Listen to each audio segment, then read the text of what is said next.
So I approach this talk very cautiously. I would like to just give you a little bit of my background. I did my first echocardiogram in 1965. We were the group that invented the phased array and three-dimensional echo. Along the way, defined some of the standards for color flow and a variety of things like that. And here we are at a time when we're able to do all these magical things with catheters. And here we are in a meeting where we're describing more and more and more how we're lowering the thresholds so to be able to do these procedures in lower and lower risk patients. I do look at one study as an example because when we talk about mitral valve disease, we have to look at echo particularly, how good are we? And how much do you as an interventionalist or as a general cardiologist or even an echo person, how much do you know about what we do? I do want to point out that when you look at this, the COAPT trial, which was recently, I'd say published, that said we should be doing these things or could do them safely in patients with heart failure, and Mitra Clip being one of those things. And we just heard a talk where it was mentioned that we have something like 600 centers in the United States able to do these interventional things. Well, you know, and I know, that this is introducing more people with less experience. And the people talking to you today are all highly experienced individuals. And when you think about echocardiography, it's just available everywhere. Many of you think that when you turn the echo machine on, it's just going to operate in some very easy way. Just hit the color button and the color is going to show up and you have mild, moderate, or severe mitral insufficiency. Well, I look at this trial and I see 78 sites. Half the patients had 3+, the other half had 4+ MR, symptoms despite and medical treatment, and half of them went to devices and half of them were controls. And you look at the success of it, and it's quite remarkable. In the device group, heart failure or hospitalizations were down, the freedom from complications was up. I mean, it was amazing. And when you look at all-cause mortality, obviously the device group did better. Now, a lot of this mitral stuff is based upon echo and based upon that finger that touches the button and says mild, moderate, or severe regurgitation, not only in qualifying patients, but in following them. And from my perspective, there are problems. And the problems exist that we don't all understand how echo works. And whoever said that echo was so reliable anyway? And when you look at these groups and you say, oh, there was a core lab or something like that, we have to look at the fact of what did they look at and how much did they understand. Well, I'm not going to talk much about structural MR because I think you all know that echo can define with reasonable ease. Is there prolapse? Are there other things that could be managed in a different way? I'm talking more about the, quote, functional patients. Can we as a group collectively get MR right? Now already you understand, and I'm sure you can accept in me speaking, that I've got a lot of skepticism about a lot of things. Now when I was much younger, I had a lot of skepticism, and I'll show you a picture of me back then. A lot of people said I had a bad attitude. Now, this is back when I had hair and a variety of things like that. But I do want to announce that over these years, I want to remarkably say I've changed. I also want to point out that I have this attitude and skepticism, and I've passed it along in my genes. And so I want to show you my granddaughter. She's Lily, that's her name. This is a picture of her a few years ago. She's got the same attitudes and skepticism. I'm going to be talking about how to use an echo machine, and hopefully you all will be able to follow me with some of the things. And these are published, and they're not published widely, but they do exist in these two publications, the most recent being a book that Petros and I got together about. And we've got 3 rules of echocardiography in our laboratory. First rule, if you don't point at it, you can't see it. Now this is quite profound, actually. The second rule is if you can't see it, you can't do the measurement or make the diagnosis. And all of you know that echo's got some limitations in image quality. And the third of the 3 rules is what we're going to be talking about today.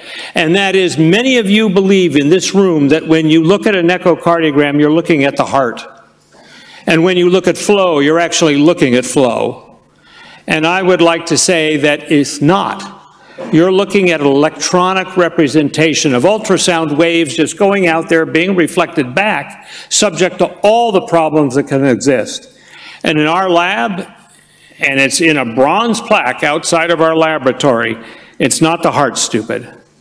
It's an electronic image of the heart, and we've got to understand how that's done.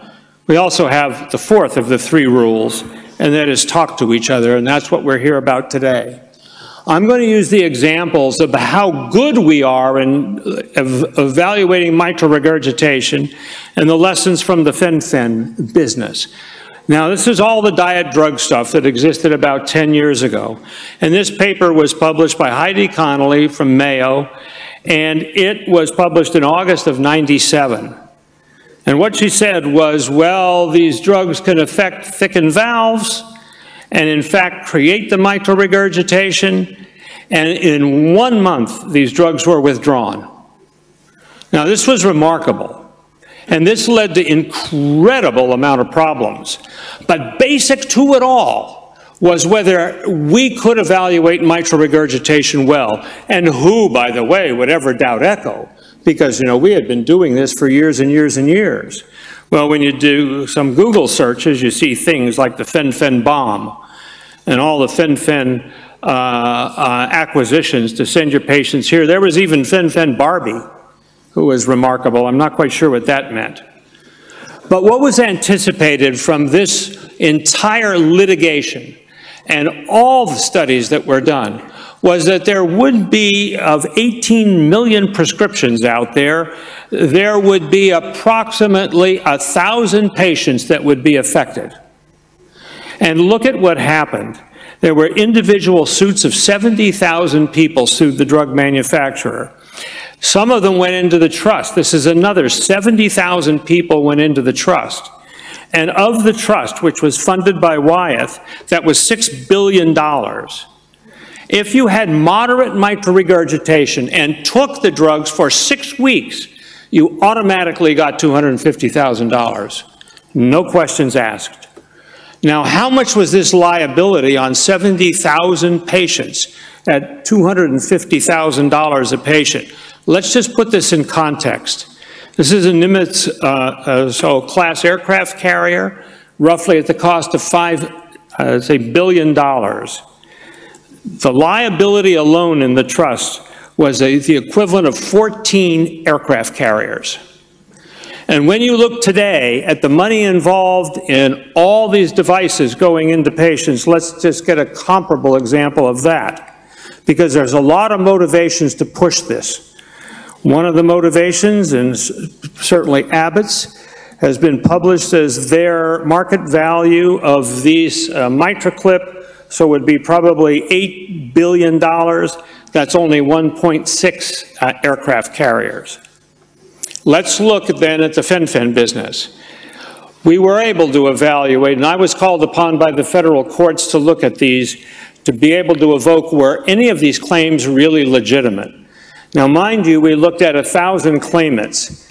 The drug for 6 weeks, moderate to severe AR or MR, most of them were mitral. And they all underwent an echocardiogram in their local institution, and they all went to an audit committee that was considered to be a core valve. They were all approved, all 1,000 of them. Nobody could believe that actually 1,000 of these could exist. All were awarded $250,000, but they didn't get the $250,000 yet. Therefore, the federal court ordered that all the echocardiograms be examined. You look at echoes like this, I know you could tell on the left it's mild, on the right it's moderate MR, but let's look at how this large group of people, because we went back and audited them all again, essentially checking the core lab. And here's what it was. Of the nearly 1,000, 30% of them had legitimate mitral regurgitation. The remainder of them did not. Now that's remarkable to me, and I was shocked. And when you look at one of the claimed mitral regurgitations, I think you'd say this, you'd say that's legitimate.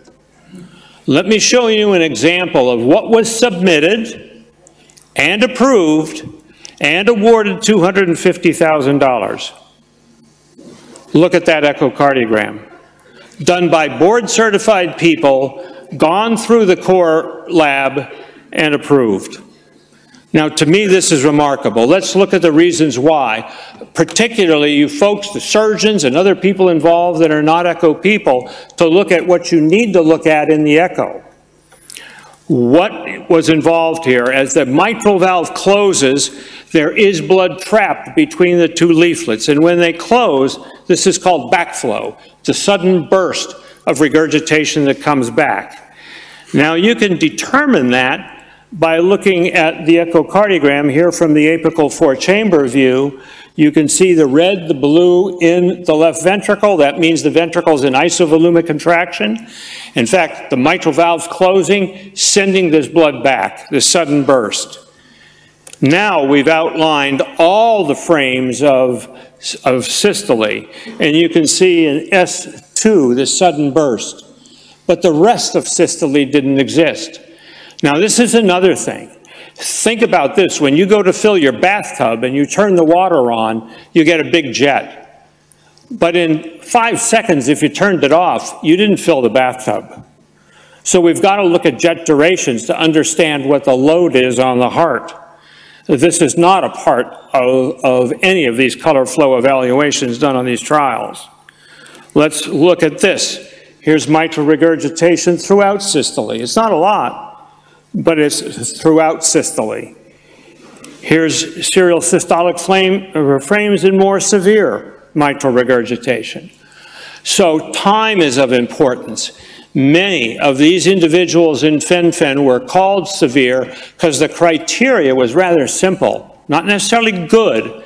It was 20% jet area to the size of the left atrium. That's what qualified. Well, you can tell some of this by spectral Doppler. Here on the left, you see an early jet, the density of the flow. But effect of color gain is, I'm sorry, we skipped backwards. Effective color gain. There's an easy way to create mitral regurgitation that's severe by echo. Just go up in the color gain, Dialojet. This was a serious problem. And these were all established laboratories, all certified labs, all board certified people. And if you look at what color flow could do, here's a smaller jet. If the image gain goes up, the color argues with the black and white as to what it's going to display with pixels. Just make sure that the image gain's not up too high. If the color gain goes up, the jet gets bigger. Another example, and you can read this on some of the controls. There's color gain of 12, in the middle 17. On the right is 24. Look at the size of the jet increase. How do you standardize the color gain in your labs? Do you even look at it when you're evaluating a patient to do an interventional procedure on? And I would bet your eyes are not tuned to this. Here's some crazy stuff in one of these submitted ones. Look at this. It's just a mess of sparkles, of things. This was qualified as moderate mitral regurgitation. Now, image gain, the 2D part of it is significant too, because this argues with the color pixels back and forth. And there's a number of settings in machines, tissue priority, the color priority, that can determine what's going to occupy a pixel. And here's where image gain goes up and sort of cancels the color flow. And here's another big one, which I'm sure you don't check, and that is the Nyquist. This is the number of pulses being sent out. Look at on the left, the baseline, and if you decrease this Nyquist, this limit, which on the right is 49, on the left is 70 something, you can see the jet appear. Check your Nyquists. And interventionalists, please look at your Nyquist. We have standardized certain things, but it's roughly about 60 from the chest wall. But these jets can be made larger. Here the PRF can change. If the PRF, which changes the Nyquist, changes by 25%, you triple the size of the jet. We're dealing with dial-a-jet here. So please understand how the machines work. Many of you are in university hospitals. The quality is generally good. But with 600 of these places coming out there, sticking these devices in the USA, I'll bet you we're dealing with the exact same people that submitted the FinFin claims. Effective frame rate. If the frame rate is high enough, especially with a moving jet, you'll be able to follow it. Look on the left, there are two frames. You see a small jet move. On the right is the same individual, but at a lower frame rate, so it occupies a bigger space. That's simply a bad temporal resolution. Tons of things. Persistence. I'll bet you didn't know in your echo labs that your machines are defaulted to persistence. That means that one frame is added on top of another frame, added on top of another frame, which is going to make the jets look bigger. I encourage you to make sure persistence is turned off in all your echo machines. I see no reason for it in any cardiac exam.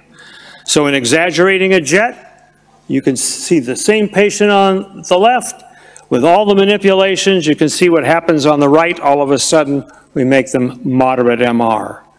The same thing, we can exaggerate. Look at what was measured in some of these people. They were measuring the size of the jet. They measured a hemisphere. You want to see another crazy one? Look at this one. I have no idea what they were measuring. We could duplicate many of these recipes. When you look at this carefully, look at the size of the jet constantly increasing. We could see it happening in front of us with them adjusting the machine. So there's a lot of things. The patterns of backflow were measured. High color gains were all over the place. Look at the sparkles. We were able to develop some standards, and they do exist, in comparing them to established echo in university labs. More likely, less likely. Look at the variation in the quality of echocardiograms in terms of proper system use. Just let me conclude by the following thing. I hope I have put some caution in you, and that's my role here. Can we do it right? I should add, though, that all of this was published in Forbes magazine, and it was under the title Doctors, then Lawyers, and Thieves. Now, you could say that this was a motivation for either mass fraud, which is hard for me to believe, or it reflected the status of everyday echocardiography, and I believe that, is we don't have controls over it. I should also add that I was a part of the Federal Department of Justice and the federal court in putting some of these people in jail for fraud. I would expect, as we approach through Medicare, this experience is going to duplicate itself. And in fact, there will be fraudulent claims rendered, and they will be examined in somewhat the same way. Let's finish by looking at a patient. We'll call her Jane Doe, 57-year-old female. She's heavy, 250 pounds. So no history of shortness of breath, no murmurs. She just went in for her fen-fen echo. 6-4 on June the 4th. Here's her echocardiogram. She was called moderate MR. Now, if you look at the controls, Nyquist was shifted. Lots of things were changed to make the MR look bigger. In 2 months, the report came out. She visits a cardiologist 2 days afterwards. 2 days after that, she gets a stress echo. And then in 10 days, she gets a transesophageal echo, and she gets a cardiac catheterization. Here's her transesophageal echo. What happened to the MR? Where did that go? Not much, is it? I don't know. I don't think any of you surgeons would operate on this. Let's look at her angiograms, because she had a cath too. I don't think you can argue here for severe MR. And the LAO, I don't think you can argue again for severe well, it's not playing. Well, look at what happens on that day. This is what she gets. She gets a St. Jude valve. We're going to be seeing these things, and I'm just here to caution you to be careful about how we use echo, and if we're going to do it right, let's do it right. So an old slide. We got all these machines, all of them behave differently. We got different operators. We've got different standards in different labs, and a lot of us don't look at the quality or the controls of how these jets were generated. So in this old slide, just be very careful. And in conclusion, I'd just like to say the responsibility, so for doing it right, falls to you, which means it falls to me too. I appreciate all your attention. Thank you very much. Thank you very much, Professor Kisslo, for your very important, experienced presentation. I would like to caution here saying that no doubt, everywhere around the world, there is overuse, misuse, also underuse of these devices. And